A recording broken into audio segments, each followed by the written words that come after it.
Whenever Hashem created good, He also created, unfortunately, bad. What's the opposite midah? What is the opposite characteristic trait of love? Judgment. Fear. Wrong. Discipline. Okay. He got it right. Not caring. Apathy. No empathy. Apathy. Not caring.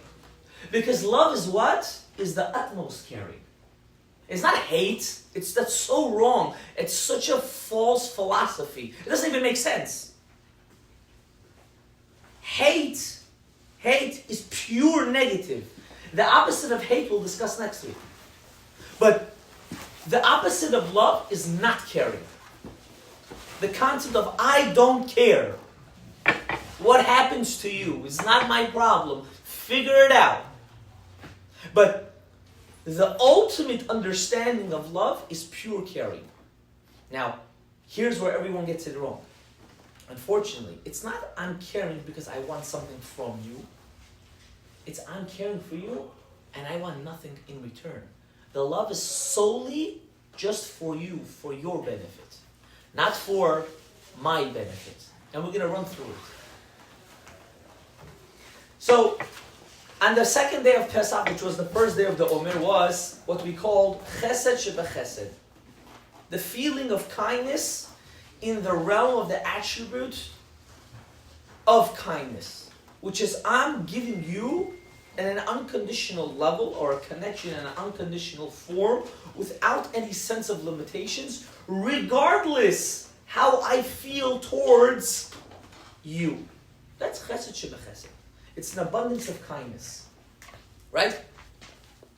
How do we do such a thing like that? How do I tap into such a midah? You as a human being, it's all a meditation skill. Like we spoke about last week, how we have to start davening. You were here last week, right? Someone texted me the next day. I need more than 5 minutes. This is impossible. True meditation takes hours. True meditation. I'm not talking about going to a mountain, shaving your head bald and like that. I'm not talking about that. That's also, there is such stuff like that too. But for simple humans like us, your mind, if you would know that 99% of your decisions that you make are based on your emotions of your head, and if you just knew how to screw it on more to the positive instead of to the negative, meaning being more selfless instead of selfish, all of your outcomes and all of the midot, the characteristics, traits that you act between you and your peers would be totally different. The problem is we think, because we grew up in this mindset, in the society, that it's all about me. The truth is it's not all about me. It's all about us. That's the key. It's the us that matters. Why is it the us that matters? Because I'm not in this world by myself. There's a whole teamwork. Without you, there would be no point of me being here. Imagine me giving a class to nobody. It would be pointless, right? Imagine getting married to the air. You know, people get married to the trees now. People marrying trees and flowers and this kind of thing. Where do you right? see this, Rabbi? AI. Where do you see this? Where do I see it? You don't want to know where I see it. It comes after me, I don't go after it. People are marrying AIs, right? Yeah, in Japan. Japan, right? You're marrying robots. Declining birth rate, Rabbi. It's apostle. It's next generation. You don't understand. AI is much scarier than anything that anyone ever can imagine. You have no idea. The technology that's coming out now, you have no idea. That's how scary. What are we supposed to do? We're not going to get into this right now. But no, it's very, very scary. To the point, imagine a man saying, I don't need to get married, and a woman saying, I don't need to get married because if I want to get pregnant, I can go to the hospital and I can decide who I want to be the man. And a guy saying, I don't need this headache, I can just get a robot and it's all good. I'm telling you, that's how sick it's going to be. It's going to get to that level. Like Sdom v'Amorah, it said. Right? When we read the story of the flood, we laugh at it. What's this primitivism? This is crazy. Who would like this is such this stories of the old ages, right? Stone Age people. It's happening today too. Just in a different view. The problem is when we want to deny, we'll deny everything. And if we want to accept, you'll come to see the reality of really what's in front of us. So the decision making depends on who? On yourself. Gvura shebechesed, which was yesterday, a couple hours ago. What is this Gvura shebechesed? Gvura shebechesed is I'm using my love and kindness for you out of pityness. I'm not doing it because you deserve an abundance. I'm giving it to you because I pity you. I feel bad for you. You don't deserve it. Constructive criticism, the Bukharian race is very good at that. They all deserve a diploma on that. It's called constructive criticism. Constructive. Yeah, that means they criticize you for your benefit, but they really criticize you. They make you feel atakash, like you don't want to exist anymore. Constructive criticism. And what they say, we're doing it for your benefit, right? So crack a smile when you do it, maybe, right? Why don't you crack the smile? Okay, whatever. It's the galut. We're not blaming anyone. Because of those constructive criticism, we're here today. So we have to appreciate everything that ever happens to us. I'm just letting you know how it works and how you should understand that these are not far-fetched ideas. These are things that happen to us every single day. The thing is, we don't know how to connect it, so we don't really see it. Right? That's gvura. You deserve it or you don't deserve it. Either way, if I give it to you or not, it's because I pity you or if I don't pity you. I'm not doing it as a din of chesed shebechesed, which is what? I'm giving to you regardless if you deserve it or not. That's an abundance of love. Now, they both are positive and they both can be used for negative. You should know that too.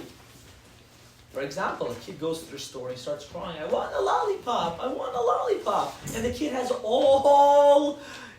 everything, his cavities. Everything. He didn't even get his second teeth, his first teeth. Ala panim. Forget about it. In order for him to go to the dentist, they have to put him to sleep already. You know how bad that is?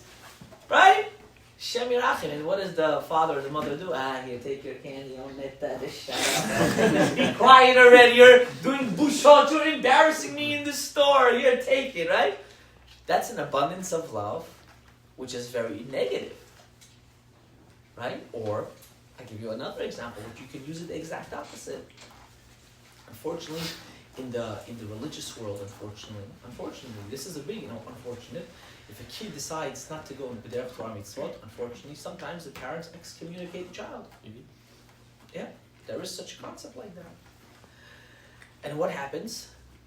The kid loses his way. But there's also times that even though the father and the mother are hurt and they're pained that the child is not going to B'derech Torah Mitzvot, they still love him unconditional. And they still accept him to the house. And they allow him to be part of the seder. And they allow him to be part of the household. And yes, their fears are there that God forbid this child could take all the other kids off the derech and the whole 9 yards and introduce certain things to the kids. But they still accept him and love him. That's chesed shebechesed. It's an unconditional love. It's a love even though I am hurt right now, I know this is the best for him.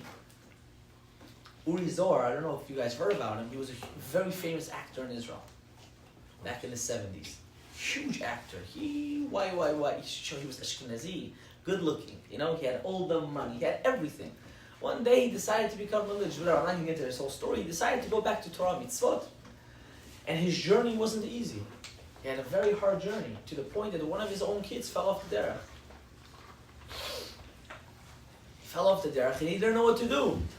And the Gdolei Adonai said, kick out all your other kids from the house and make sure that kid that falls off the derech is in your house living by you.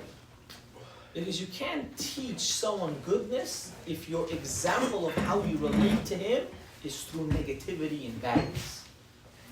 You can't say God wants us to do positive and good and love, but when I do something wrong, I'm already getting diminished and belittled and felt like a piece of garbage. The only way you can fix such a thing is through the same thing that got him into that place to begin with. Our traumas in our life is our gifts in our life. Unfortunately, we are not introduced to this way because the therapists like to bill. But if they would explain it properly, you would realize that this pain that you're going through, whatever it is, everyone to his own way, as big or as small it is, that's the salvation of it. Because that's who you are. That's what makes you, that's what differentiates you as a human being against everybody else in the world. Why? Because only you have that and no one else has that. And if everyone else would have had it, that wouldn't make you special. So the fact that you have it, you're the one that's meant to deal with it. And the fact that you have it means you could deal with it. That you can't deal with it. That's a negative way of thinking. You have to always think positive. I could deal with it. Oh, sometimes it's hard, I need help. No problem. Get the help that you need. But it doesn't mean you can't handle it. Doesn't mean you have to give up. Doesn't mean you have to go crazy. You just have to know how to tap into it properly. Okay. So we understand the difference between chesed and gevura, I hope, right? One is unlimited in abundance, regardless of how and what and how and so on and so forth. And one is with limitations, with a sense of order, with a sense of yes or no. I'll give you an example. How can I use this for doing Torah mitzvot, right? Let's say I want to wear tchelet. Example. Or I want to wear 2 tefillins, right? But I know I'm not ready for it. Or if a girl decides she wants to stop wearing a wig, or even though there's nothing wrong with wearing a wig, halachically, but let's say she says, I want to stop wearing a wig, I want to wear a garment or whatever it is. Sometimes people that jump into certain things without being mentally and physically ready, they'll pop and burst. So you need to use the sense of chesed shebegvura. You have to use that midah of gvura. You must. Why? Because you know that eventually it's going to backfire. Now, that doesn't work to keep any mitzvah. That only works to add to your mitzvot. That means you can't say, I'm not ready to keep Shabbos, so I'm not going to even start. No. You're commanded to keep Shabbos. That means automatically you can handle it. Now, how do you keep it in a more vast, in a more structured, in a more stringent way? That's a different story. But to keep it or not to keep it to begin with? No. That's not the question here. That you have to keep. Right? I'm not ready to keep kosher. That's why I'm going to go to the halal stand and buy something for what? $5.99 instead of going to the kosher buying for $15, $20. Right? That has nothing to do with anything. That's just you being cheap. Simple. The third midah is tiferet. What's this tiferet? Tiferet is compassion. Compassion. What's compassion? Who can explain to me the midah, the characteristic trait of compassion? Anyone? Somebody? It's similar to empathy, I guess. Oh, you're just throwing words. You're not explaining the empathy, meaning you're able to put yourself in someone else's shoes. Very good. And, yeah. That means regardless if you deserve it, regardless if you don't deserve it, regardless how I feel towards it, I know that if you're asking for it, I'm putting myself in your shoes and I'm going to deliver it to you. So it's a characteristic trait that is totally, I'm putting myself out of the equation and I'm putting myself into your shoes. That's today. That's today's midah. Chesed shebetiferet. Regardless of how I feel, all the devanagi, I think you deserve it, I think you don't deserve it, I understand why I connect to HaKadosh Baruch Hu, I don't understand, irrelevant. He wants certain things from me, it has to be for a reason beyond my understanding. Right? What's the difference between humans and God? We were learning on Shabbat, what's the difference? One major thing, God in essence is His machshava, and we in our essence, are separated from our machshava. What's machshava? Our thought process. God didn't decide to create the world. He thought of creating the world, and that thinking of creating was the creation of the world. Elamai, us humans, we think before we do anything. Why? Because our actions and our thought process are totally separate from one another.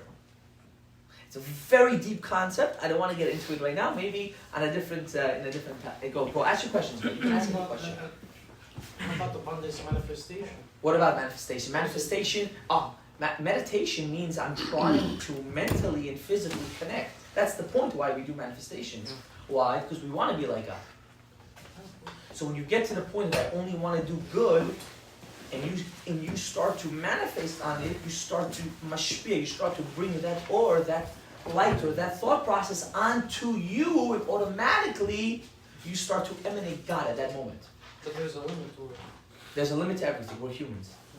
Because if you manifestate for more than a couple of maybe hours, you would blow up too.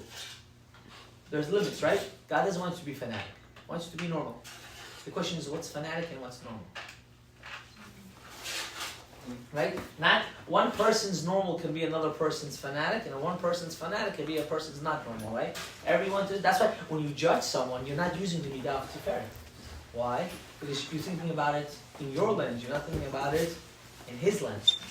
Right? This famous ideology, right? Every shoemaker and barber wants their kids to be a doctor and lawyer. Oh, what's the pshat? What's going on over here? I couldn't do it, so you have to do it. Who said? Who said? Where is that written anywhere? Oh, you want me to do it, so that's why you're putting it on my head. Maybe it's not good for me. Maybe that's not what I'm meant for. Now, I'm not telling you to drop what you're doing and don't do. I'm just trying for you to understand, right? That sometimes, let's say, if you don't have that pleasure or that ability of getting that understanding from your peers or from your associates around you, remember one day you will have kids and you will have a family, and don't do what they did to you. Right? And then there's nothing wrong with going to college and being a doctor and a lawyer. But if a person is not meant for it, what's the force all about?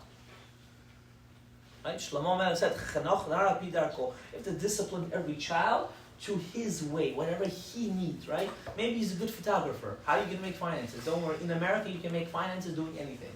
Anything. If you know how to sell it properly, you can sell the worms on the street, and you'll make a lot of money. Right? That's what it is. That's what it comes down to. Not necessarily are lawyers and doctors the best thing in the world. Okay, so we got to the point of compassion, which is tiferet, which is today's midah, which is being unjudgmental, and physically and mentally putting yourself in the other person's shoes. Now, how do I use this midah between me and HaKadosh Baruch Hu? Because at the end of the day, everything is a connection between you and your Creator. The reason why most people feel empty in their life, go ahead. When should a person be judgmental? When should it be judgmental? The answer is never. But why don't people like this answer? Because what does it mean? It means that I'm a law. That's what it means. That seriously. Now people don't like to hear that. Why? Because then what's the point of me? What am I doing here? I'm just wasting air. And it's the exact opposite. You see, because we want people to judge us and to look at us with that compassion, with that sense of I don't want to judge you, I'm doing good for you only, and how about us towards other people? The problem is we don't realize the midah k'neged midah. The way you treat others, usually it happens back to you. So the problem is not on everyone else, the problem is really on ourselves. And only when you can understand that and not see it in a way, right? What's the famous example, right? Husband and wife, they fight for a week, 2 weeks, 3 weeks, 10 years, right? Suddenly they go to the rabbi speaks to them privately, and everything gets solved. Let's even psychologists, right? Let's take the rabbi out of here, right? What did the psychologist do? He didn't do anything. He just made it, when he spoke to her and he spoke to him, he made it about him and he made it about her. In the household, it was all about who's on top of the other. It was the same thing. The difference was the view, how you looked at it is totally different now. Why? Because people don't know how to communicate. Communication has been lost in this generation. That's the phone. The phone's AI's problem, right? It's not my problem. AI's problem. We forgot how to communicate. Come on, Ben Adam, right? Some wives call me. Like my husband, he can text me all day, all night. The day second he comes home, devil buddy. He said he's not here. He's not there. I can't see him. I know he's here. I know he's not here. Why? I said, no, this is the generation. No. Right? So a person has to be a chacham lev, he has to be smart, regardless who it is. You have to know how to ignite. If a person doesn't, right, the child doesn't know how to eat, you're gonna smack the child. Learn how to eat. He doesn't know how to eat. Why are you screaming at the child? He doesn't know. Well, what are you beating him up for? Same thing in every situation, scenario are you in life. When you look at a person that doesn't do, you have to look at it, he doesn't know. It's not that he doesn't want, he doesn't know. So I'm here to teach that person. But if we look at it, he should or she should already know. That's the problem. Now, if you're gonna live like that, you'll live very righteous. You'll have minimum of issues in your life. Why? Because automatically you look at the lens of your life is totally different. It's not about me anymore, it's about the other person.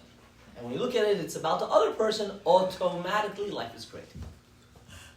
Because then it's no more competition. There's no more judging. There's no more bad midot. There's no more, oh, I feel bad for him. He's a Nebuch case. No, that doesn't exist anymore. That's the beauty of our Torah. This is what God wants from us. He wants that intimate relationship. The difference is He wants us to acknowledge it ourselves for all the good that He does. And if you think you don't have good, I want you to go to any hospital on the 4th floor and tell me what you see, if you have good or you don't have good. Because your life is great. If you can walk, talk, eat. Right? I was one time in the hospital, my son, 8-year-old boy. He couldn't eat. They were feeding him through a tube. He was active. Everything. He had the thing through his nose. It's Shem Yerachem, the whole thing in his stomach. He was so happy. He was like, can you say Havdalah? I want to hear Havdalah. I can't try the wine. I'm going to throw up if I even smell it. But he was so lively. Why do we as humans need to reach the bottom, the hellfire for us to understand that really we have everything is okay? That's a problem. That's a problem in us, not in HaKadosh Baruch Hu. Let's continue. Okay, that's a sense of compassion and having empathy and feeling towards HaKadosh Baruch Hu and other people in that way. Netzach. What's Netzach? Netzach means to be victorious through war. What does that mean, victorious? There's two kinds of victories. There's a victory when I go and I conquer.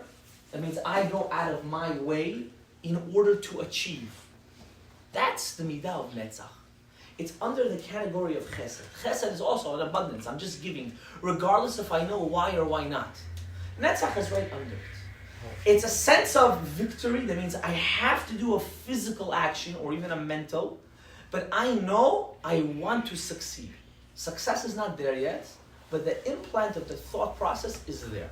If Netzach means victory, why do many people translate it as like eternity or like something that doesn't go away? That's no. So Netzach can be translated into two different things, right?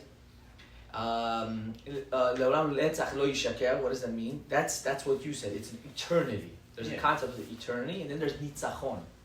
Nitzachon, Netzach comes from the word of nitzachon. I am now victorious. Nitzachon means victory. Victorious. Now, Okay. you can use it simultaneously, right? When someone is victorious on something, he hopes that it is everlasting forever. Okay. It's permanent. Okay. So this Netzach, this concept of Netzach means I can't just sit back and just let things go the way it's supposed to go. In life, you have to do a maaseh. You have to do an action. You can't wait till someone is going to come and feel bad for you and give you the pity talk. And this is a problem, especially in our generation. We have the problem of Netzach Chod and Yisod. This is our big problem. Chesed, Grad, Tiferet, we don't have a problem with. In this generation, it's Netzach Chod Yisod, taking action, right? Everyone wants to be rich, but no one wants to do the work in being rich. Everyone wants to have the good relationship, but no one wants to do the work in having the good relationship. Everyone wants to have the best kids and have the best paycheck, but no one wants to do the footwork. So then how are you going to achieve anything in your life? How are you going to connect to HaKadosh Baruch Hu if you're not going to seek it and want it and dream about it? The greatest drug in the world, the greatest, is being attached to wanting to be close to God. It's the greatest drug. Because it's a drug that can never in your life, ever, be duplicated. You cannot duplicate such a thing. Because when you know you're in good hands, babies, why are babies the best example? They're the most selfish beings in the world, you should know that. The most selfish being is a child. People don't understand this. The most selfish, they're like animals. But when they're cradled by their mother, they're the most calm. They look so cute at that moment until their mom leaves, and then they're like animals, back to square one. But that's how we are. We're the same thing. When life is good, we're all nice. We have to keep Shabbat, Torah, mitzvot, tzniut. It's all good, Rabbi, right? It's all good. Suddenly, we have classes of college on Shabbos or on Yom Tov. Oh no, Rabbi. After I finish school, then then I'll keep Torah and Torah. Okay, you get married, right? Well, after this, and after, and what happens to you at the end? You end up being an Ivan Balvan just with a lot of zeros in your bank account. Now, where's that going to get you? Can I ask you, where is that really going to get you? It's going to make you financially happy, chazak baruch, but it's going to make you feel also purposeless too. Because what is the deeper meaning behind all of that, what we're doing? After you achieve the millions, how they say, the limons, right? The old schoolers, right? You achieved all the lemons you wanted to get in your bank. You have it all. But if there is no sense of reason why you're achieving it, or why you want to achieve it, or what you're going to do with it, it's pointless. Because now what? Now what? That's why the okay, I don't want to get into that here. Okay, bye. And this is very, very important idea of how also habits, right? Certain physical habits that people have, they can only be broken once the nitzachon, you decide that you want to break it. If you're not going to want to break it, you'll have the habit forever. To the point that the Gemara says, also the Pirkei Avot says, if you do something for 30 days straight, it already becomes chakuk lecha. It becomes engraved in you. You wanna wake up early. You know the trick of waking up early is? Open the lights right when you wake up. Just open the lights. The second you open the lights and you keep your eyes opened, you are mentally creating an alarm clock for you at that time. If you do that for 1 week straight, you will always wake up at that time. I tried it. It's an amazing thing. Just open the lights. You go back to the bed. Just open the light and just sit there. You're not gonna want to fall asleep. Alright, first people have to get off the bed. It's AI. Everyone has it on the phone now, you know. Alexa, open the lights. Soon it's gonna be something else. Okay, next. Next. Oh, they already have that actually. What I'm saying, they already have all this. Hashem Yirachem. Hod. What's Hod? Hod Glory. what does glory mean? You see, what the difference is. Glory is when the presence of the king is there. That's when there is glory. The king doesn't need to go anywhere to have his glory. He's exactly where he is. It's called the midah of being stubborn. Wait. Again. Glorious. Can I give you an example? Yeah, but you have to. Can I give you an example? Explain it. Yeah. Okay. There's a lot of, what's it called? Every country, what's it called? They have certain embassies, right? Mm-hmm. America has a lot of embassies, right? But when does the embassy get like a standing ovation? When the president goes and visits it. The embassy was always there. How come we never got any standing ovation or any notification or no one noticed it? You wanna know why? Because the president wasn't there. The king himself wasn't there. So in order to have that, in order to have glory, there needs to be a sense of being stubborn. There needs to be a sense of, I am right. Now how do you use this for Avodat HaKodesh? Which is also another thing in our, just crack it open. Right? How do we use this in our day-to-day life? Right, let's say for both men and female, right?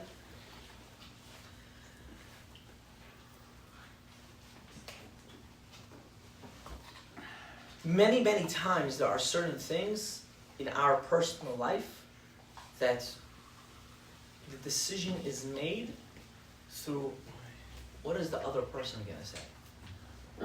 What is my neighbor going to say? What is my grandfather going to say?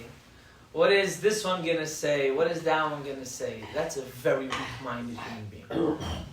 Very weak-minded human being. I'm not joking with you. I'm telling you, this takes people a lifetime to overcome. When you can be stubborn on your own belief of how you want to live or how you want to serve your Creator, that's the midah of Hod. My decision is made not because how I feel or how I don't feel, but because I know that's the proper thing to do. Go ahead. Do you think that should only be with religion or with everything? Everything. Now, wait. This is where we're going to break the egg. You ready? If your journey of your life is not based on a sense of code of life, then you can never even use this characteristic trait for anything. Because then what are you stubborn about? About what you personally want? Then you're an animal. There's nothing on a higher authority or deity that's telling you between right and wrong. Right? Before the Mosaic laws reached the world, the diaspora of the world, people were slaughtering other people. There was incest all over the world. Until the idea, the concept of the laws of Moses didn't reach the diaspora. The Rambam says the only reason why Islam and Christianity had to come about was for one reason: to publicize the Torah and to bring about the oneness of God. Other than that, there was no point to come down. Their purpose was for one thing: to bring down the normality of humanity, which they adapted from who? From us. From the Yehudim. So this sense of being, how he said, stubborn, showing glory, has to only come when you do it on whose cheshbon? Only on Hashem's cheshbon. If you're not doing it because he said so, then why are you doing it? Because you want? That's not victorious. That's called being an animal. But it's not stubbornness though. Yes, it is. There has to be a different word for it. Oh, you don't like the word. That's a problem in you. No, That has nothing. The stubbornness is associated with somebody that does not want to give in Correct. That's exactly what I'm trying to say. for a negative. Stubborn reason. or decisive, maybe? Doesn't have to be. No, indecisive is something else. No, decisive. No, decisive is all decisive. I tell you why I want to use stubborn. I tell you.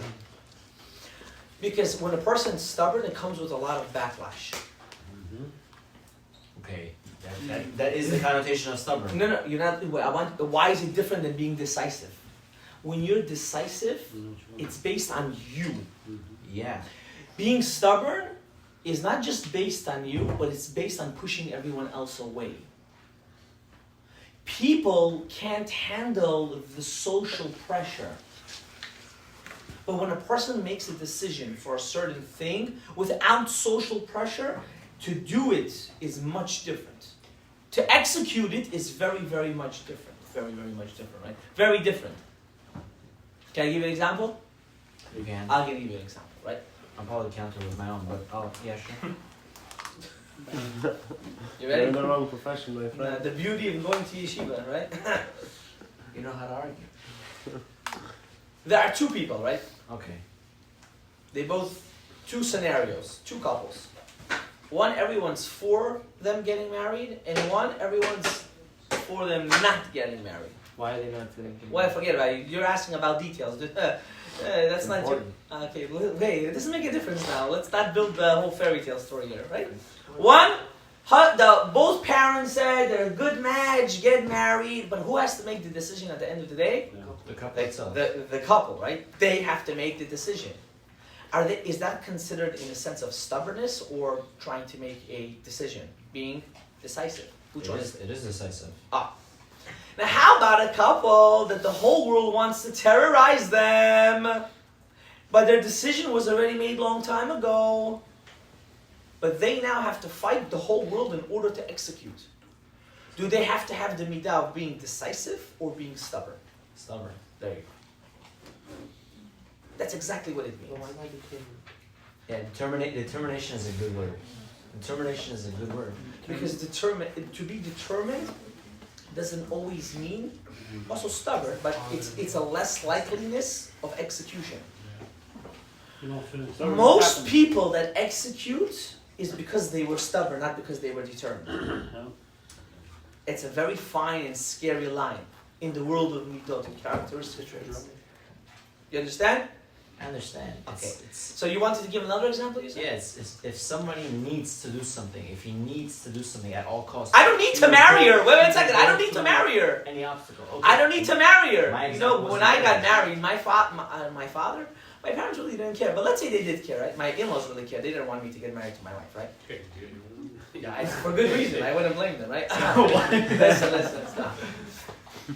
They didn't want. It was, I don't want to get into the whole story. It was very interesting, right? Now, if it wasn't for the fact that she was stubborn, it would have never happened. She could have made her decision that she wanted, but if she wouldn't be stubborn, she would have let it go. She would have said, whatever, it's okay. There are many men out there. I'll find another one that everyone will agree on, and everyone will be happy. But she didn't do that. Correct? Well, yeah, I would assume so.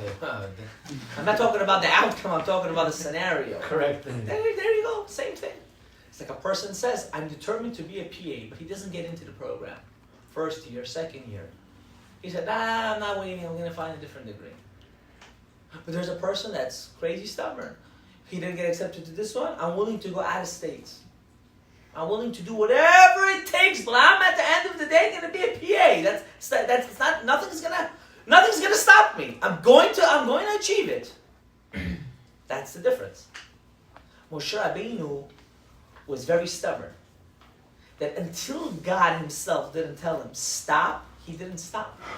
Right? To pray to go into Eretz Yisrael. Can you imagine? 40 years he's been praying to go into Eretz Yisrael. You after 1 week, not you in general, people, I prayed. How long did you pray for something? 1 week. 1 week! Don't be like Moshe Rabbeinu, 40 years cry over one thing and then tell me if you prayed for it. God forbid, right? It's okay. I had a different example. If somebody needs to do something, if somebody needs to make pronouns, if somebody needs to get up for shacharit because that's what he needs to do, he'll stop at nothing to achieve it.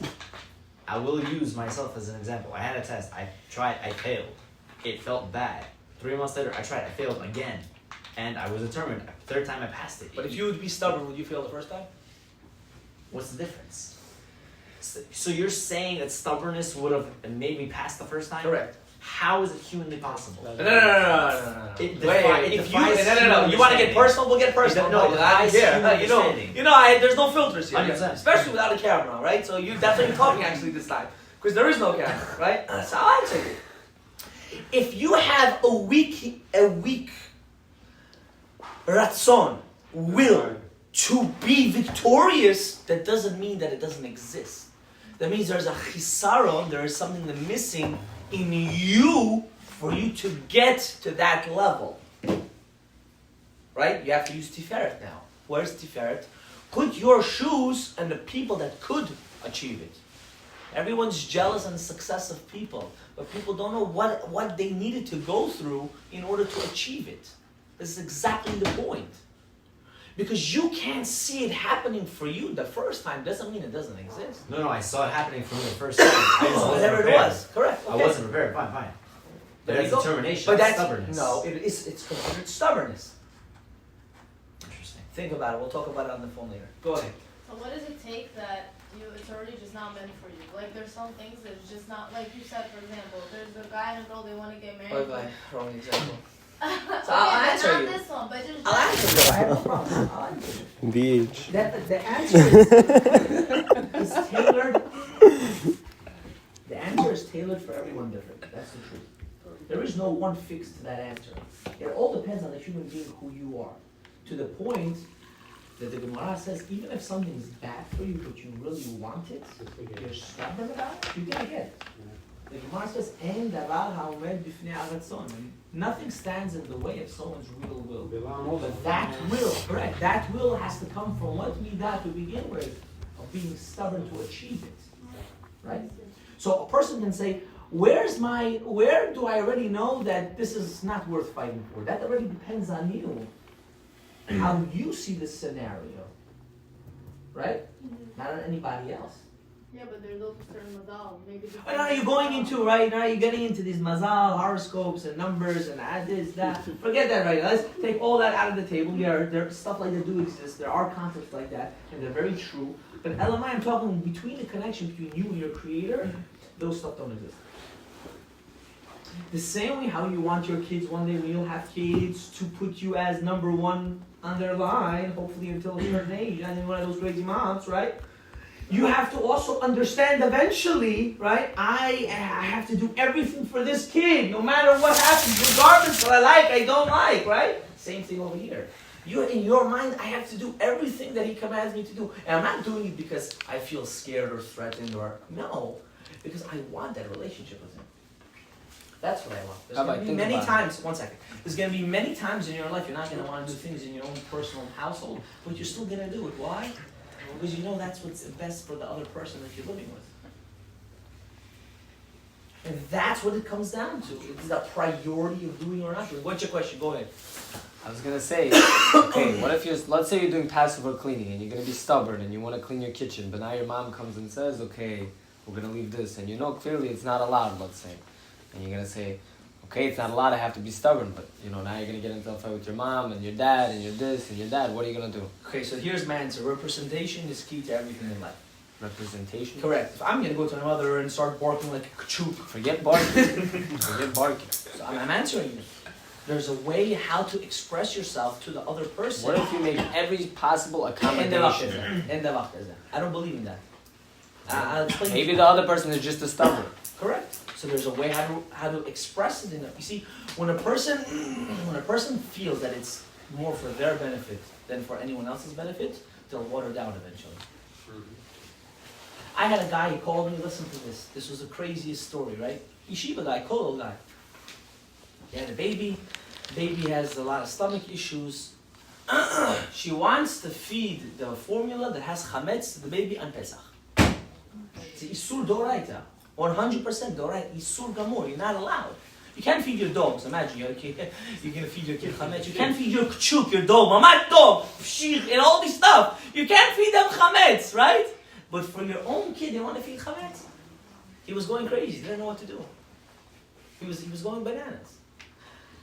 At the end, he knew how to water it down to explain to his spouse that for the benefit of this child, regardless how you and I feel, or regardless how the baby feels now, to change the formula for kasher Pesach. At that moment, she was full of emotion. The baby's crying. I can't handle it. The whole Megillah, right? The whole 9 yards. Until she didn't understand that the benefit right now for this child is not to eat chametz, it didn't process in her head. But baby's crying. The baby's suffering. So how you represent it plays a big, big difference. There's always a way how, if someone needs help, how to do it. You have No tips? problem. Yeah, some tips. Yeah, it depends. Every situation is different, right? Every person is different. Whoever you're dealing with is different, correct? So there's no tip. There's no one tip that fits all. Isn't that a very easy answer? Can't you give generalities? Yeah, that's why I have a phone. It's very simple, right? We're not going into case by case right now. I have a phone. You can use the phone. There's many people that can help. Well, one by one, you call them and say, take care of the situation. I prefer the AI. I'm sorry. No problem. Okay, second to last one, Yisod, foundation. Everyone's very excited for this one, but I'm going to break down to you what really Yisod really means. Isn't it secret? Or No, that's Sod. Sod. Sod. Yes. Yisod, root you're going to say. Right? The way the Zohar brings it down. Yisod is an unconditional connection. It's even beyond love. It surpasses love to another level. To the point that your love is already not getting determined by anything.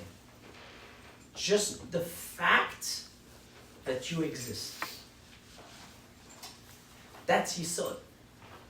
And why is it called foundation to everything? Because a foundation doesn't need to be seen. It just needs to exist.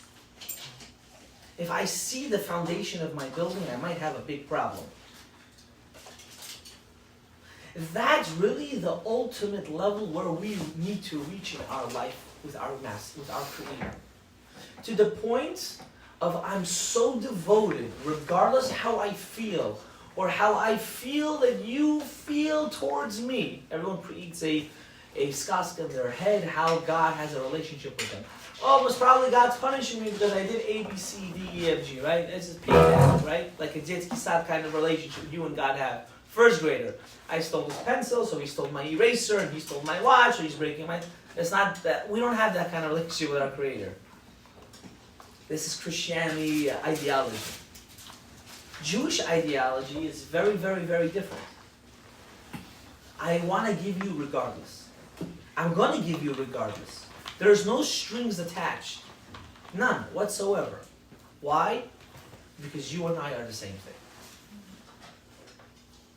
And that's what we all are missing in our life. You and God are not two different identities. You guys are the same identity. To the point that when God created this world, He made it in a way, excuse me, that His revealment can only be through human being walking on this earth. There are very few people that will look at the birds and the animals and the ground and say, wow, God's amazing. How did He make this work out? Most people don't do that. You know how people realize it? When someone does something good. When an action by another human being is made, you start to see, wow, there are such righteous people out there. So how come we don't reach to that level? It's because we're not really fully invested. We don't have the deen of what's something called bitul, self-nullification for something greater than I understand. You don't need to understand, you just need to do. The problem is, we are in a generation that everything has to be understood, regardless if we do it or not. Back in the day, it was totally the opposite. Understanding was not needed. Action was needed. Now, understanding is needed, and action is secondary. If it happens, it happens. If it doesn't happen, it doesn't happen.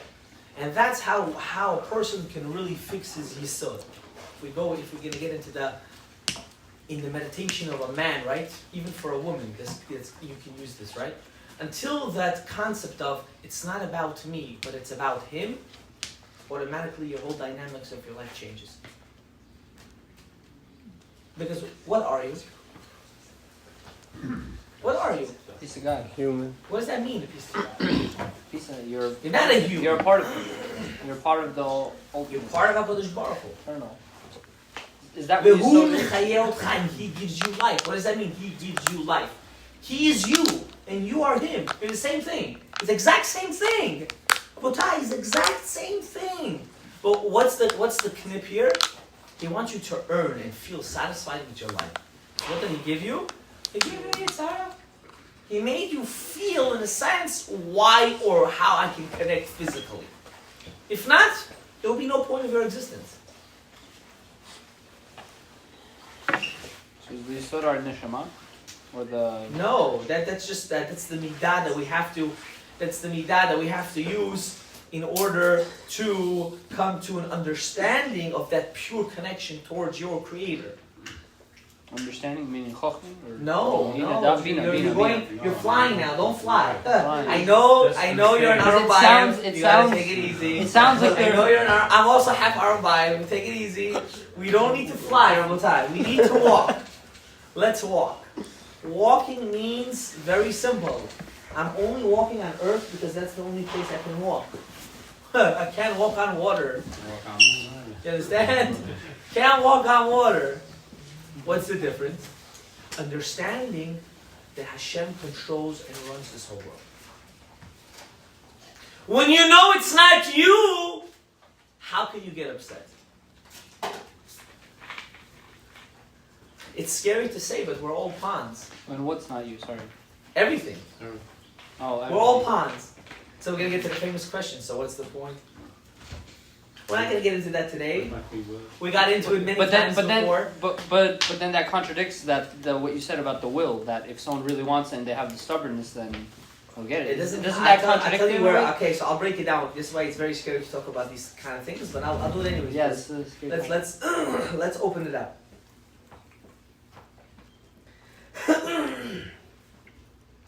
That sense of stubbornness that you have, right? Where did it come from? Parents. God. Your parents. Hashem. It came from where? Hashem. Right? Because Baruch Hu gave it to you. And why did he give it to you? To fulfill the tikkun. No, because all right, guys, forget tikkun. Forget this word tikkun. Forget gilgul. Forget it, guys. Forget it. Pretend that doesn't To fulfill exist. your mission. To fulfill your mission. I hate when people say that. They say things they don't know. Tikkun. What tikkun? What tikkun? What? God wants you to suffer. To do good. To be You good, your to suffering is determined by you, not by God. Do you know that? Huh? I want you to understand that. We're here to suffer, no? We're here to suffer. Rosh Hashanah? Yes. No. Rabbi, we're here to suffer. I'm gonna suffer, but am I gonna accept it as a suffering? Or am I going to accept it as a not suffering? Thank you. Meaning, God forbid, if someone had the decree that his hand is going to break, God forbid. What is going to break? His hand, Rahman al-Islam. Is he going to take the fact that his hand break as a negative or as a positive? That means the actual physical level of suffering you will feel. But how will you accept it mentally? Will you take it as a down or as an up? That's what's determined by you. Why you were created. Correct! You've said this before, yeah. I know, I say it all the time. The problem is, the second everyone leaves the door, it like vanishes from everyone's head.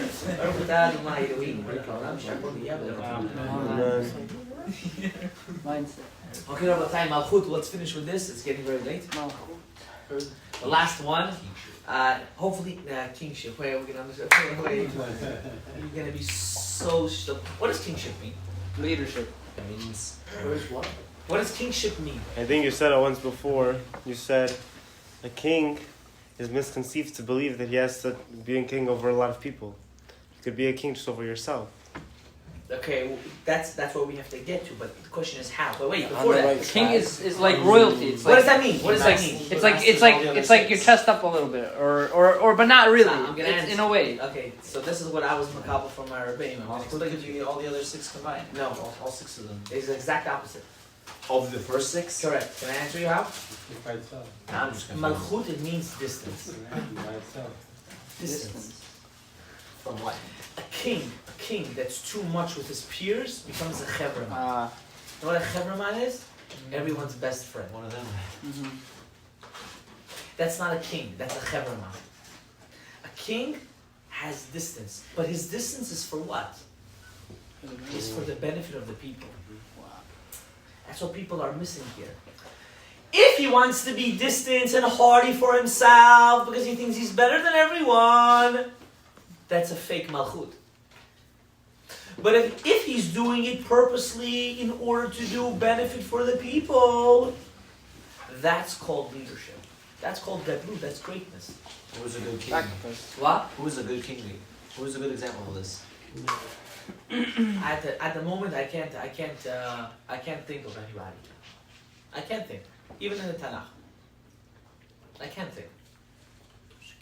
But let's break the midah back down to us, right? What do they say? A healthy distance between people is very, very good. When too many people know too much things about you is also not good, Rabotai. We have this. We have it also in our culture. Everyone has to know everything about everybody. Who said? How come the mother and the father have to know every detail what goes on in the kid's house? Why? Where does this mishigas come from? Why? It's not healthy. It's not good. It's not good. Why did all of your friends, or how come a guy goes out with a girl after the 6th date, she already knows his whole story? For what? Well, what do you think? You're gonna become closer this way? What should he have done? Pulled out the Gemara and started learning? No. That's how you do it, Gemara. It has to do with self-respect. No one takes out their dirty laundry in front of everyone. Hey, Says, everyone look at my Nobody dirty said laundry. tell them anything bad, but if they know a few things about you, I should. No, I'm talking about a few things. Halavai, few things. You're not getting the point. The point is that a person has to understand there are certain things you could say and certain things you can say. Certain things are meant to be said. Certain things are also meant not to That be was said. a given. And it's a given. Did you start dating it? No. Okay, so you come back to me when you start dating. Rabbi, did you mean like when you're dating? I'm saying in general, even. Right? People have this idea that my friends will be with me forever. They all not. The second they have a reason not to be with you, they'll drop you like it's hot. Right away. Ask any person that gets married. Do they still talk to their single friends? Not as often as they thought. Or even to their own married friends. They just don't. Why? Because already the need of that person is already was substituted with somebody else. See how replaceable you are? See how replaceable you are? It's crazy. It's a fact. You know what it means? Time to grow up. Right? Correct. Facts don't care about feelings. It's just what it is. Now, how can I apply this both, let's say, I was talking to someone the other day. And okay, I'll tell you the story though. It doesn't make any difference. I don't know. I was debating if I should say it or not. You know, there is this idea that people think that since, I'm sorry, I'm going to say this, I'm going to say it regardless. Not everything that goes on in your spouse's head do you want to know. Real. Or do you even have to know? The less you know, the better. I never said that. That's you said that, right? Don't take out the bar right now. Now, what does that mean? There's a lot of dagot, worriness that both a man can have or a woman can have that is unnecessary for the other person to carry with them as well. But unfortunately, due to the fact that the other person feels a sense of distance, they come and complain and they want to know what's going on in their head. So how do you have a healthy distance and not healthy distance? What's the difference between healthy and not healthy? And I'll tell you. You know, Rabbi Akiva, there was a certain time in his life he was very poor. Extremely poor. To another level. To the point that Hashem had to make Eliyahu Navi come knock on his door for straw that he shouldn't feel, his wife shouldn't feel. And his wife came, you know from which house? The richest house in Yerushalayim. The richest. Her father had enough grain stored in the grain yards to feed the country 3 times of a famine. And he didn't give to his He didn't give to his daughter. He didn't give to his daughter. Why? What are people going to say? Who did you marry? How am I going to help you? To the point, you know what happened? I have to finish the end of the story. When Rebecca came back 12 years later, everyone was going to greet him. You know, the big Rabbi Akiva's coming to town. He has 24,000 students. He has an entourage. They said when people were walking the smoke, they would see the smoke.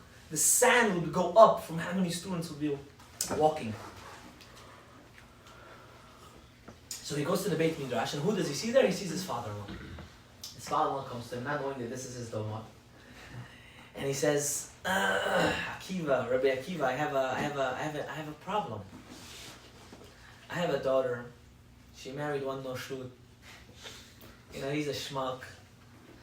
He's a son of Gerim. They're nothing. They're nobodies. They was bashing him. And I made a neder. I said a word, right? Every man's determined by his word. I'm not going to help them. But it's been 12 years. Her husband left her. Didn't give her a get. She's all by herself. Can I do hatarat and darim? Can I break my vow in order to support her? And Rabbi Akiva there, he's laughing. He said, do you really regret what you said? And he said, yes. Okay, he did the whole thing, the halakhic thing, and then he looks at his father and he says, I am that crazy, the what you're talking about. A person has to always look at the positive in everything that happens in your life. Even tragedy. The worst tragedy that you could ever think about, it's not on anyone, know that it only happened to you because that was for your benefit. And if it wouldn't be for your benefit, it wouldn't happen to you. Because this world is just a world of giving of an abundance. Sometimes the kli, the vessel that it comes down through, looks like it's a tragedy. But actually, it's all positive. Well, I'm going to finish with this. Does anyone have any questions? I didn't really talk about Malkut so much, but maybe next year. maybe next year. Okay? Anyone have any questions? Go ahead. You were saying love, and then what's the opposite of love? I just had a question earlier. Judgment. Oh yeah, so on judgment, Gevura, right? I always thought Gevura was like fear. Like you ask what's the opposite of No. Because Pachad is fear. because God People has have it you wrong. could love. People have it wrong. Can I tell you my Pachad thought means- process? Pachad means fear. Pachat. Pachad. Yeah, same. And then judge- there's yira. Yira is awe. Yira is Two all. different Okay.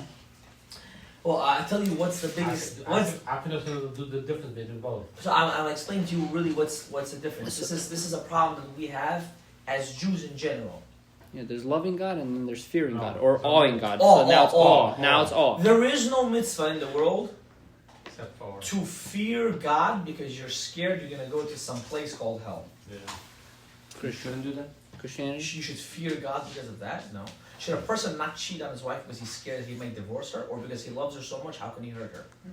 Mm-hmm. I'm not gonna answer But that. not both. But not both. Oh, I always thought there was supposed to be okay. love, So how and does then the there's How does fear. the Rambam answer? The Rambam says until the age of 6, you have to teach your kids how to fear. Why? Because they can't comprehend awness. It just doesn't register. Right? The biggest destruction for parents nowadays is to actually give in to the child's request at a very young age. Why? Because it doesn't teach them any sense of discipline. Automatically at a certain age, hopefully by 7 and 8, gil chinuch, when you have to give your kids a sense of obligatoryness of doing mitzvot, they get a sense of awe. Like there's right, there is wrong, there is proper, and there's not proper. If for the rest of your life you're going to serve God because you're scared of something, what happens at the end is that you're not going to care about Him at the end. Why? Because physically, you're not going to always keep all 613 mitzvot always. You're going to fall. We're human, right? There's a point that you're going to fall so much, you're going to say, hell with it. I don't care. I'm already going there. Might as well kaifavat. Might as well, no? Another 5 minutes in Gehenna, I'm already burned to the crisp. What's already left for me? what more is there to burn? So they'll rebuild me, okay? All over again. It's no problem. That's very weak-minded. A person has to take it to the next level. Of, I'm so devoted. I'm so connected. How can I even think of betraying my Creator? He only does good for me. He gave me everything I need in my life. He's so invested in me. He's mamash invested in you. He's a micromanager. He's not a macro. He's a micro. Imagine how invested he needs to be. And I should betray him? How lowly is that of me? How disgusting is that of me? Automatically your connection to God just changed. Because then it's not about you, it's about Him. In the beginning, when you were feared, it was all about me, not about Him. So you're a faker. But now that you're older, it's all about Him and not about me. How much more do I need to feel a connection towards Him? Until you get to the point that it's all love, that it's not about this or about that. I just want to be part, I just want to be you. But to reach that level, there's still a lot of other stages first. Any questions? Yeah, Go ahead. it's not like on topic though. No. On topic. Any questions? Go ahead. Can you go a little bit into the macro, micro, what you were saying? Was that Yeah, malchut in the I was beginning? about to ask No, you. macro and micro is two different things. It's going to take a while if I'm going to get into it. If you want, you can say, whoever wants to go can go. There's no hard feelings here, ever. So I'll tell you a little bit about it, right? Very fast. I'll just, very, very fast.